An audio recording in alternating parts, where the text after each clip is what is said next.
Hello, so here goes my very first 6-minute review about this bike, the S1000R. It's been a long time coming, but I'm going to try and smash through this as quickly as I can. 6 minutes, get down to the details, what I think about it, and if I think it's still worth buying.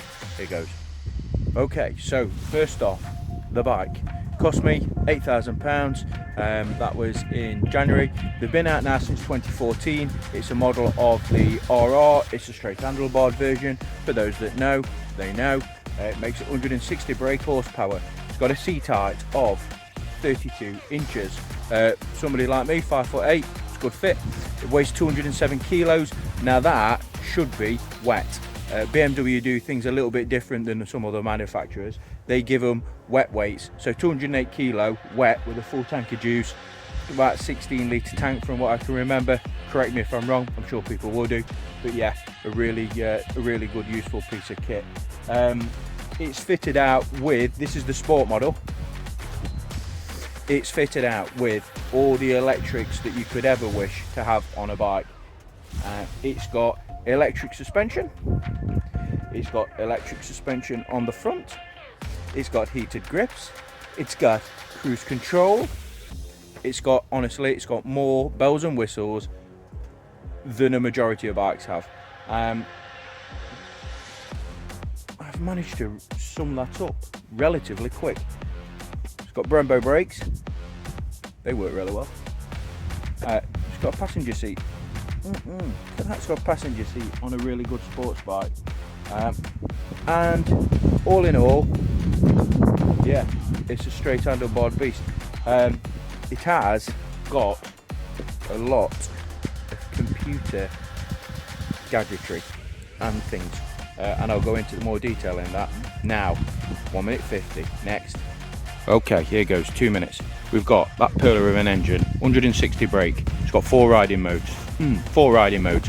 Them riding modes are rain mode, 130 brake horsepower, road mode, 160 brake horsepower, dynamic, 160 brake horsepower, really fast, dynamic pro, mental, turns all this kit off that's trying to keep you on the road off. It's got fantastic suspension on the front there, works really well. It's got nice electronic suspension on the back.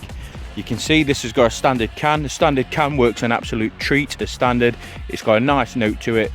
Me personally, I don't see the point in investing in an aftermarket can because that is brilliant. It's got, worthy of note, with it being the S model, heated grips, very nice. There's your riding mode button. All your adjustments for your suspension, your ABS if you're crazy enough to turn that off, and all your trip computers and cruise control. It's got an adjustable front brake. It's also got a non-adjustable front clutch. That is a pain in the backside. A lot of people end up changing it. It's also got a tiny screen on it. Mine has had a bigger screen on it. It helps. I paid 60 quid for it. Worth doing. It is got an ugly face, bless her. She's not very pretty. And well, quick shift down here, absolutely seamless. From the many that I've ridden, this is one of the better ones for the quick shifter. It's absolutely a pill. In regards to carrying a passenger on the back, you can see the seat is very small. However, on the computer display, if I quickly show you now, 30 seconds left. You can change all your riding modes up here. The heated grips are currently on at the moment, so you can change all that so you can show that you can carry weight. It's got 190 rear size tyre, so it's nice and big, nice and stable when you're riding. Suspension is good, the ride is good, riding position is nice with having the straight handlebars, and it brakes really well, accelerates well as well. 2 minutes.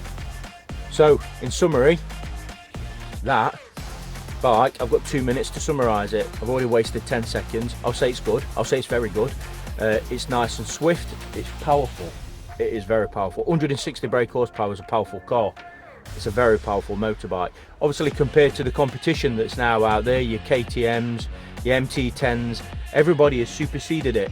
But that's a 2014 bike, although mine's a 16, the 2014 engine running kit. It's got a tweak in 2017. I think it went up by 3-5 brake horsepower. Not enough that anybody noticed. Even the hardcore journalists who are riding fast bikes every day, nobody can notice. The sellout for me was Baron von Grumble from 44T. he did a review and said it's a jizz machine, which is a spot on description of it, because that is one hell of a bike.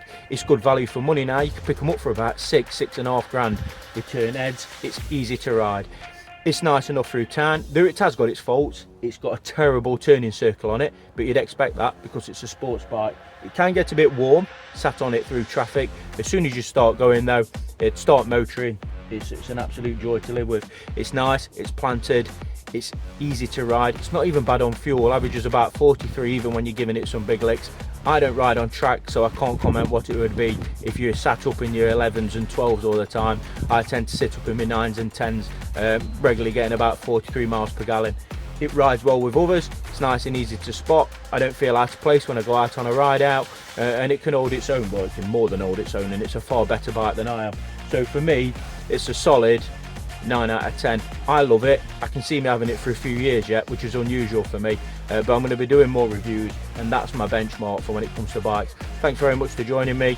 The BMW is a great bike. Go and check them out. Thanks for tuning into the channel. Get subscribing. Time out.